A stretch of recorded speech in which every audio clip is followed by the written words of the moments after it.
Hi, my name is Stephanie, and I'm one of the admins on Educators for Equity. As you know, we're getting ready to start a new school year, and however that might look like for you, you might have some really interesting questions about how you can start off the school year on the right foot. A lot of us have read books over the summer, participated in book talks, joined groups like ours, shared resources, read resources, and we've had access to a lot of information about anti-racism, biases, and being more culturally responsive. But sometimes, even with all that information, we might have some more questions on how to actually bring it all in and think of a plan that fits our teaching style, and will suit our classroom. Of course, we have to keep in mind that our kids are coming back to school after facing not one, but two pandemics.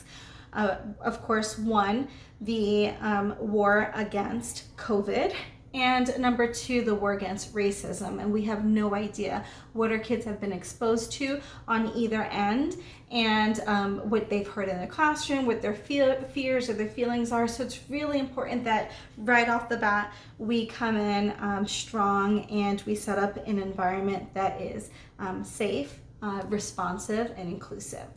One of the biggest hot topics, I would say, is literature and implementing more diverse texts into your classroom with it, which is great because we do know that representation does matter. How students see themselves as main characters in a book matters. It makes a huge difference on how they engage with that book, how they build a love for reading, and how they even see themselves in the world.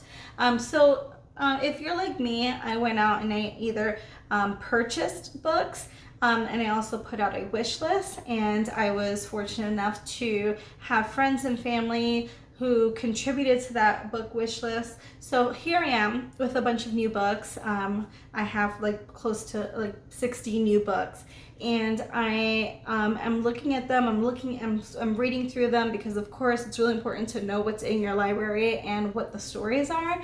And then it occurred to me that I literally have no idea how I'm going to implement these books into my library.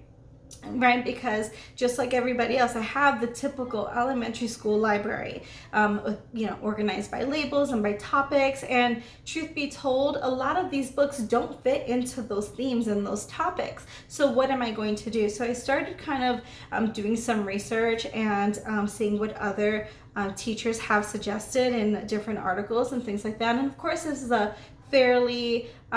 is not a new topic or a new subject or discussion point, but there's a lot of new information on it. But some of the information out there is really helpful, and some of it, honestly, just isn't.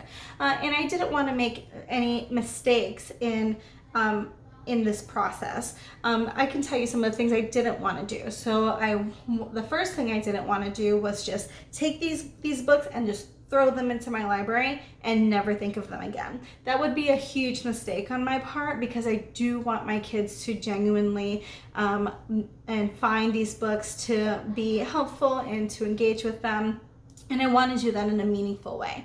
Number two is organization. How am I going to fit these books into my library? So what I did not want to do was make a diversity bin, because let's be honest, if you've gone through and you've read these texts, the only thing they really have in common are the fact that the main characters are people of color. Besides that, many of the books are very different. Some of them do have some similarities, and we're going to talk about that in a minute. The last thing I didn't want to do was make an inauthentic connection and basically prompt students to read a particular book because they can identify with the main character as far as race or experience or even name is concerned, anything like that. I didn't want to do that. So I started thinking a little bit more about my classroom library. And like I said, I'm a typical elementary school teacher.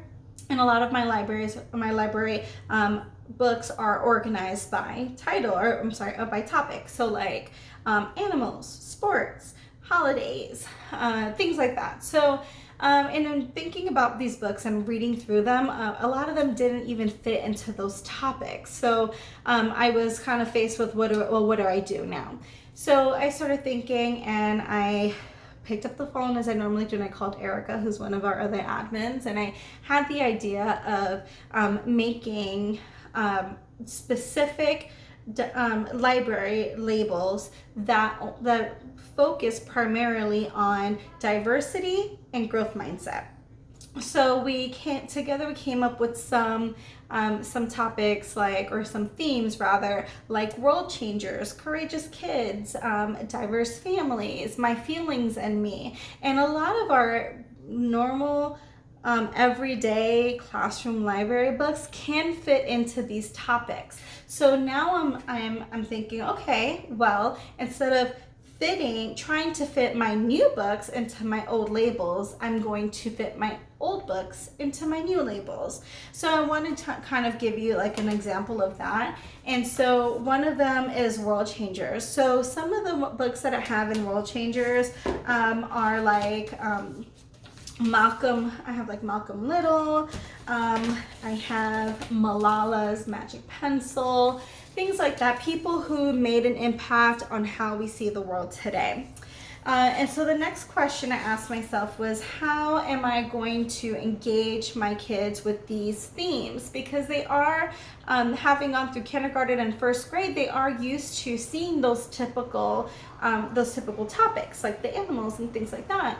And that's okay, because I know that that's what we're conditioned to do, and that's a normal teaching practice. So what I was going to do in those first couple weeks when I'm setting up my literacy environment, and kind of teaching them how to engage with books and how to make predictions and things like that. One of the approaches I'm going to take is showcasing a bin.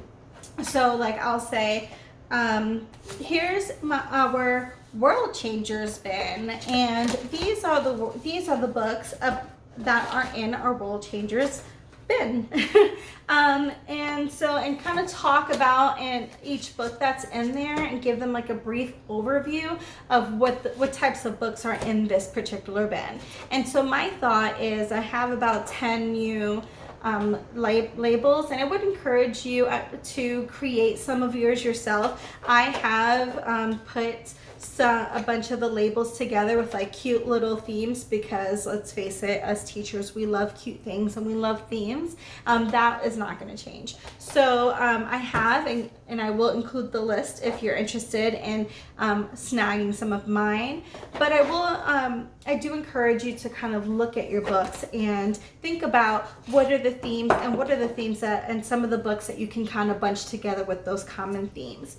Another thing that I thought about, not that I thought about, but that I did, was I started looking up different strategies for engagement with reading. And I did come across a lesson on teaching tolerance that pertains to the mirrors and windows approach by Emily Stiles. So if you are not familiar with windows and mirrors, so basically this lesson helps students kind of reflect on the books that they're reading during and after reading and determine, is it a mirror? Is this a book a reflection of the world that I live in?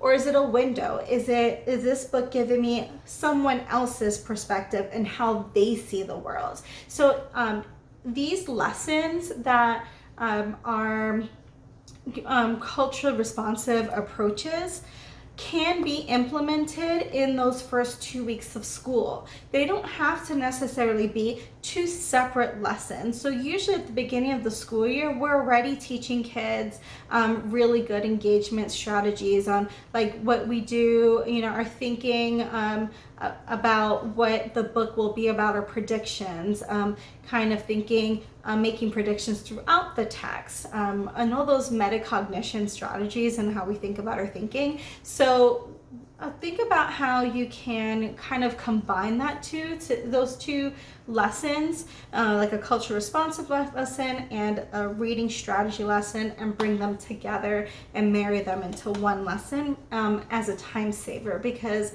another one of the really big complaints, or the biggest feedback you get from teachers, is the lack of time and resources to be able to throw in other lessons and teaching points and things like that. So by combining the two, even better. So those are just a couple things that I have decided I'm going to do in my classroom, and I wanted to share them with all of you. Take them or leave them. Give me other suggestions. We're open to your suggestions also. But this is definitely something that I feel like will help me and will work in my classroom. So I wanted to share them with you. Stay tuned for more Teacher Talk Tuesdays in the upcoming week. Thanks for watching. Goodbye.